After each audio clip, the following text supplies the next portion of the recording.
आज की कहानी है जादुई मंत्रों से चूहिया बनी लड़की। यमुना नदी के किनारे एक साधु रहते थे।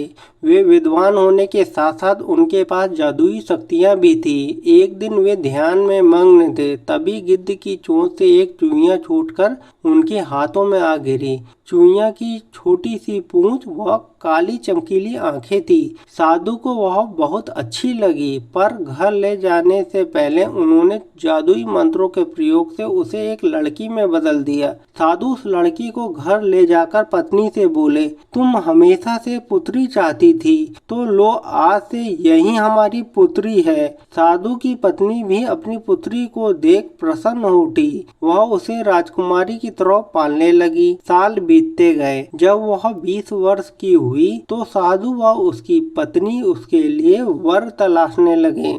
साधु ने कहा, मेरी बिटिया का विवाह ऐसे व्यक्ति से होना चाहिए जो सबसे बड़ा हो। मेरे हिसाब से सूर्य देव ठीक रहेंगे। पत्नी ने भी हामी भरी। उन्होंने जादुई मंत्रों के प्रयोग से सूर्य देव को नीचे बुला लिया। उन्होंने उसे अपनी पुत्री से विवाह करने को कहा, पर पुत्री ने पहले ही ना कर दी। वह बोली, पिताजी यह तो बहुत गर्म है, मैं उससे विवाह करूंगी जो इससे भी बेहतर हो। साधु निराश हो गए। उन्होंने सूर्य देव से कहा कि वे ही कोई वर सुझाएं। सूर्य ने कहा, बादलों के देवता से बड़ा कौन होगा, उनमें तो मेरी किरणों को भी रोकने की शक्ति है। साधु ने बादलों को नीचे बुलाया व अपनी पुत्री से विवाह करने को कहा, पर इस बार फिर पुत्री ने मना कर दिया। वह बोली, ये तो कितने बदसूरत हैं, मैं इससे विवाह नहीं कर सकती।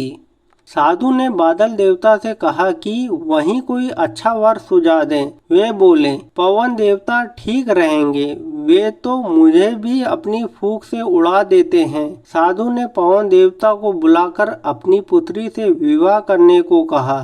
पुत्री ने फिर इनकार कर दिया और बोली, मैं इससे शादी नहीं करूंगी, ये तो कहीं टिकते नहीं, हमेशा यहाँ वहाँ भागते रहते हैं।